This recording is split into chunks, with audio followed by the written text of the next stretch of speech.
श्री स्वामी समर्थ. आज आहे 19 डिसेंबर आणि आलेली आहे मार्गशीर्ष अमावस्या. ही मार्गशीर्ष अमावस्या या वर्षातील शेवटची अमावस्या असणार आहे, कारण लवकरच नवीन इंग्लिश वर्षाची सुरुवात होणार आहे.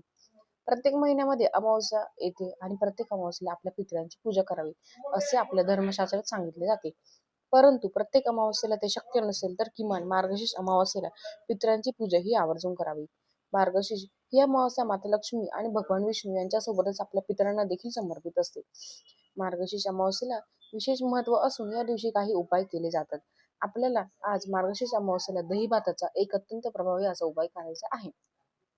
हा उपाय केल्याने आपले पितृ तृप्त होतील आणि आशीर्वाद देतील आणि मुलांच्या सर्व अडचणी दूर होतील आणि फक्त 24 तासातच घरातील इडापिडा, नजरबाधा, दारिद्र्य संपेल. तर हा दही भाताचा उपाय कसा करायचा आहे याबद्दलची संपूर्ण माहिती एका व्हिडिओद्वारे मी तुमच्यासोबत शेअर केलेली आहे. तर तो व्हिडिओ पाहण्यासाठी या व्हिडिओच्या खाली जो छोटा त्रिकोण दिसत आहे त्यावरती तुम्ही क्लिक करा आणि योग्य ती माहिती मिळवा. श्री स्वामी समर्थ.